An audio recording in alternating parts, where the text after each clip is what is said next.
Notre page, donc, élection en Israël, élection 2015, scrutin le 17 mars. Les sondages, évidemment, se précisent en cette période proche du scrutin. On va vous en parler dans un instant. On présente d'abord nos invités ce soir. Bonsoir à vous, Sacha Dratois, pardon. Bonsoir. Vous êtes membre du parti Yesh Atid, donc, tête de liste, évidemment, l'ancien ministre Yair Lapid. On est également avec Nico Gevelbe, bonsoir. Bonsoir. Vous êtes porte-parole francophone pour le Likoud, donc emmené par Benjamin Netanyahou. Et puis, notre analyste politique, Dror Even-Sapir. Bonsoir, Dror.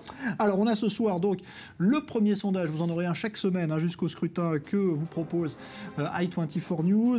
Sondage qui a été dévoilé ce soir. Et je vous propose de voir tout de suite en image les principaux enseignements avant d'en parler avec nos invités et notre analyse. Donc, vous le voyez, le parti de Benjamin Netanyahou, le Likoud, est à 27 sièges.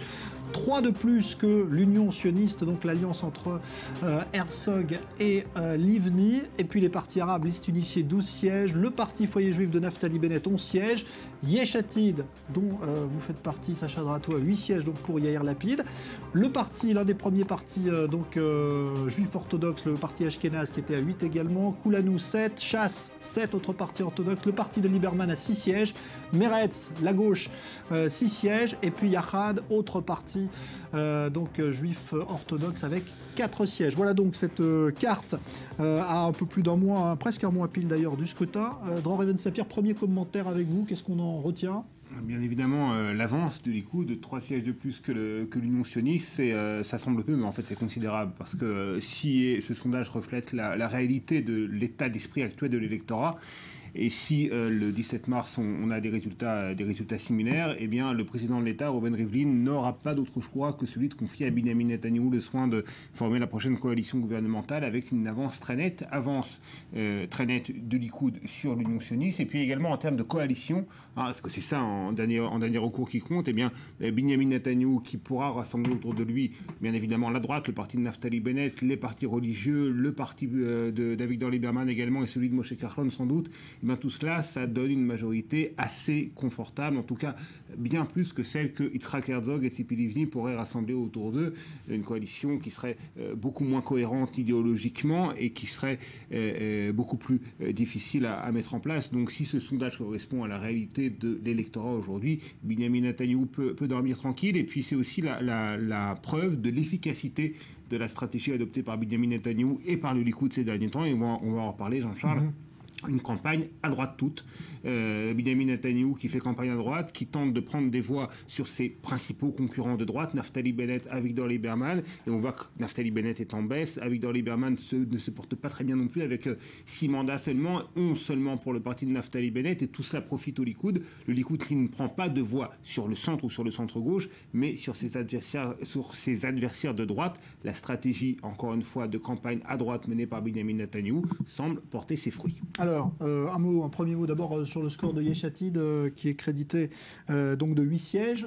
Qui se verrait où d'ailleurs, Sacha Dratois ? Vous le verrez dans la... Mais je vais d'abord vous parler des sondages, comment on les voit dans les partis.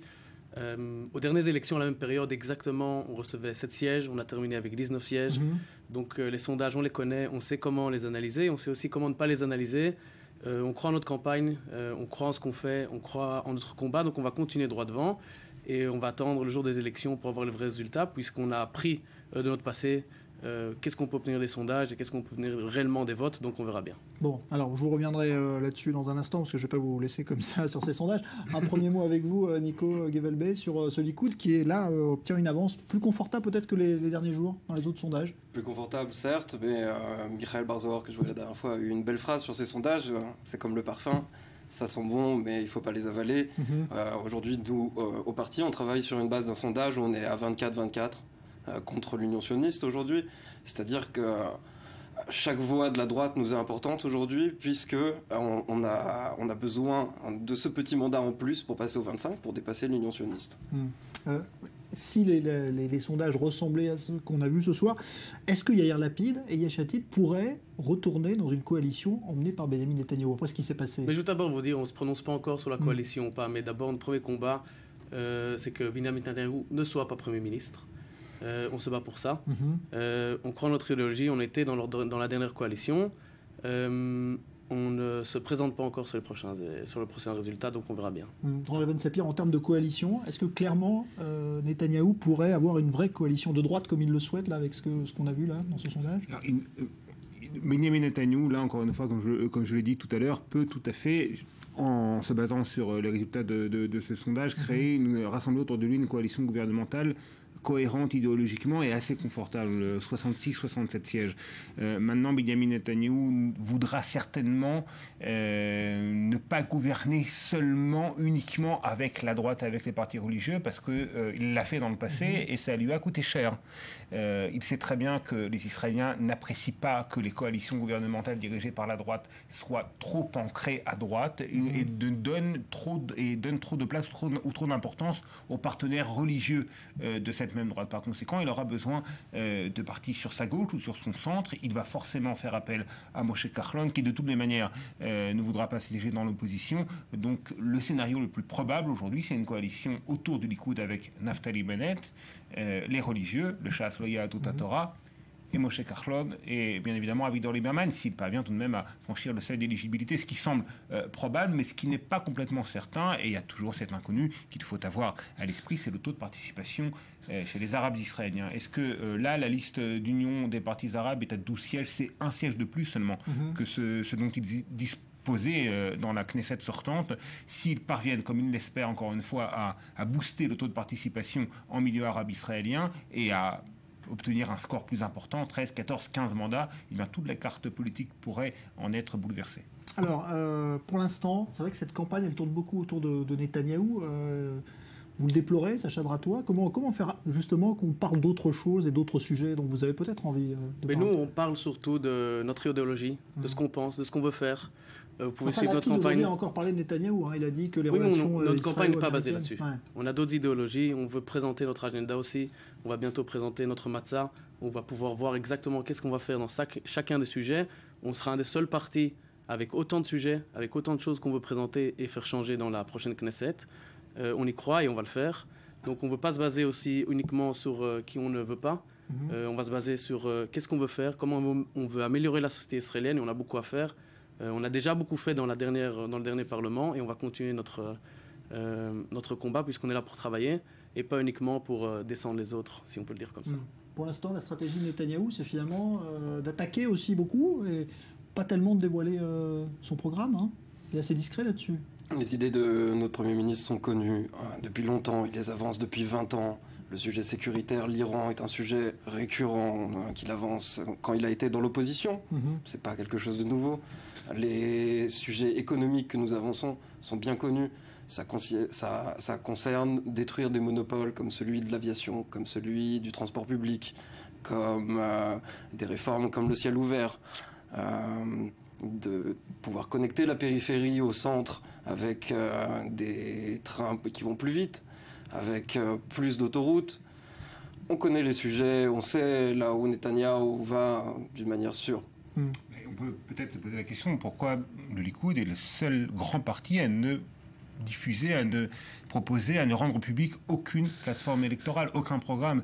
Le Yesh Atid l'a fait, le Parti travailliste, l'Union sioniste l'a fait, le parti de Moshe Kahlon, bien évidemment, l'a fait. C'est son cheval de bataille, les questions économiques et sociales, mais tant sur les questions d'ailleurs sécuritaires et diplomatiques que sur les questions économiques et sociales, eh bien, le Likoud n'a pas jugé bon de présenter aux électeurs ne serait-ce qu'un semblant de programme. C'est un petit peu curieux quand même. C'est une plainte qui a été entendue, qui, au sein du parti même, se fait entendre de manière forte. Et en ce moment même, en ces jours même, les stratèges de la campagne sont en train de travailler donc, sur un programme à présenter. Dans les prochains jours, il apparaîtra. C'est un changement de direction, définitivement, jusqu'aujourd'hui. C'est une pression qui a fait effet finalement. Mais qui vient plus de l'intérieur du parti au final, plutôt que d'en dehors. Si je peux rajouter un petit mot aussi sur le programme de Yesh Atid, il a été fait avec l'expérience de 1 an et 8 mois dans les différents ministères qu'on a eus, que ce soit dans le ministère de l'Éducation, dans le ministère de la Santé. On a étudié nos sujets pendant très longtemps. On a proposé aussi au gouvernement beaucoup de réformes. Certaines ont été adaptées. Si c'est 1 milliard de shekels qui sont passés pour les survivants de la Shoah, si c'est un programme qui va pour la santé avec 3 milliards de shekels qui auraient dû passer pour en 2015, mais qui ne sont pas passés, où là, le gouvernement malheureusement arrêté. Et donc, on a vraiment travaillé. Donc, tout notre programme est basé sur une expérience et sur des recherches qui ont été faites. Donc, on vous invite aussi à rentrer sur notre site, aller le lire par vous-même et apprendre exactement comment Yesh Atid va rentrer dans la prochaine Knesset. Un mot sur le parti qui est représenté par M. Dratwa, le Yesh Atid, donc le parti centriste mené par l'ancien journaliste vedette Yair Lapid. On imagine mal aujourd'hui comment ce parti, si Benyamin Netanyahou remporte les élections, encore une fois c'est tout à fait possible, voire probable, on imagine mal comment ce parti pourrait à nouveau siéger dans un gouvernement dirigé par Benyamin Netanyahou, parce que Netanyahou... Avec les partis orthodoxes. Parce que, avec les partis orthodoxes qui ne veulent pas de Yair Lapid, et puis avec un Benyamin Netanyahou qui a gardé quand même un mauvais souvenir de cette cohabitation avec un Yair Lapid. Vous savez, le Premier ministre n'aime pas siéger avec des concurrents directs, avec des politiciens aussi ambitieux que n'était et que n'est encore Yair Lapid. Donc il est probable, encore une fois, si Benyamin Netanyahou remporte les élections et est confirmé au poste de Premier ministre, il est probable que le parti centriste Yesh Atid doive se contenter d'une cure d'opposition. Ouais. Vous êtes d'accord? Plus question de coaliser avec Yesh Atid aujourd'hui pour Je pense qu'il sera compliqué d'être posé à la même table dans la coalition avec Yesh Atid de nos jours. C'est pas impossible, hein, parce que c'est pas possible. On est là pour travailler, donc ceux qui voudront travailler avec nous, on travaillera avec eux. La politique, c'est pas... Ça dépendra du score aussi. Ça dépendra du score. C'est pas toujours facile pour tous. Mais quand on veut travailler et qu'on veut améliorer les choses, et ben on travaille avec ceux qui veulent travailler, donc on verra. Alors, si je peux me permettre, on a aussi également l'option aujourd'hui pour accéder au centre de Carlon. On peut accéder donc à cette plateforme via un ancien du Likoud. Et puis les gens qui votent au centre aujourd'hui ont déjà été déçus par Lapid. Ils vont pas dire ça, mais Carlon n'est pas au centre, il est de droite. Il n'y a qu'un parti de centre aujourd'hui en Israël. Il faut lui laisser la chance de décevoir à son tour, peut-être. Bon, en tout cas, il vient du Likoud, ça on ne peut pas le nier, effectivement. Alors je voudrais qu'on regarde, parce que cette campagne tourne beaucoup autour de clips qui sont menés par les partis, et notamment par le Likoud, qui est très actif. On regarde le dernier, qui a fait un petit peu scandale en Israël.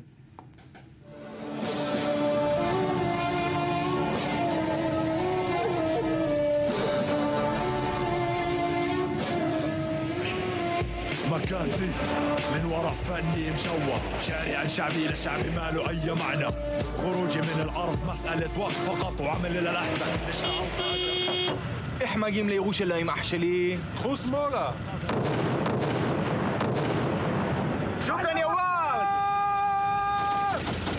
انا بدي اندفن بنفس المقبره اندفن فيها جدي ومن طفولتي بحلم لما اكبر اصير جندي مع الوقت اكتشفت لمين بدي انتمي محمود عباس فاتح حماس. Voilà, on est dans la fiction, là, l'État islamique en Israël. Juste un mot quand même, c'est la confirmation de ce qu'on disait tout à l'heure. La campagne à droite toute de Benyamin Netanyahou et du Likoud. Ça vous choque ou pas Ça me choque quand même énormément. Ouais. Quand même un film qui a été filmé à Ashdod, on peut reconnaître les dunes d'Ashdod. Oui, ils ne sont pas allés en Syrie pour tourner. Ils ne sont pas allés en Syrie. Mais on voit les dunes d'Ashdod, où on prend un sujet qui est vraiment dramatique, qui est la sécurité d'Israël. On joue sur un jeu politique et on bat, je ne vais pas défendre la gauche, mais mettre la gauche en tant que terroriste, c'est assez dur quand même. Et je ne pense pas que ça fait partie d'une campagne électorale logique. Je trouve ça un peu dur et voilà. Bon, Nico Gevelbe, donc pour le Likoud, vous approuvez ou pas ce genre de message? Je pense que ça rappelle aux électeurs une réalité qu'à 4 heures de ce studio même en voiture, l'État islamique fait ravage en Syrie. Mais ce ne sont pas les travaillistes qui ont installé l'État islamique en Syrie quand même.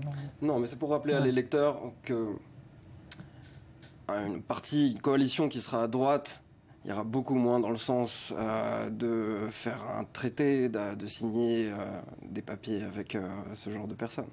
Je vais quand même dire la gauche et le centre et même la droite, on est tous d'accord pour la sécurité d'Israël. Bon, il ne faut pas la remettre en doute, qu'on soit à gauche, qu'on soit dans le centre, on veut tous le bien de chaque Israélien. Donc c'est très dur et je trouve ça que ça ne fait pas partie du jeu. C'est un moyen de prendre les élections et les amener dans un autre sujet qui est plus facile, à la place de parler réellement des problèmes sociaux, des problèmes économiques, et de les présenter à la population israélienne. Donc c'est une façon de détourner. La campagne prend un tour véritablement dur, acerbe. On a l'impression que tous les coups sont permis. On vient d'en voir un exemple avec le Likoud, avec véritablement un coup très bas porté à la gauche israélienne dans son ensemble, assimilé quand même au Daesh. C'est quand même la limite de l'insulte pour toute une partie de la population israélienne. Et le parti travailliste aussi, l'Union sioniste, va adopter une campagne beaucoup plus agressive.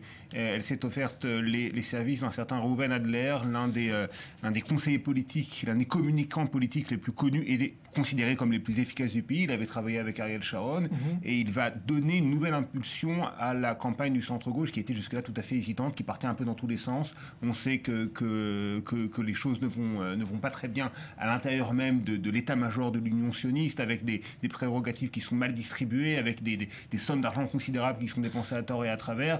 Et ce Reuven Adler va tenter de remettre un semblant d'ordre dans la campagne électorale du centre-gauche, mais il reste qu'un mois. Est-ce que véritablement l'Union sioniste va pouvoir, du fait des services de Reuven Adler, dépasser sa stagnation dans les sondages, parce qu'elle ne dépasse pas les 23 à 24 sièges, et elle est largement devancée, comme on l'a vu aujourd'hui, par le Likoud.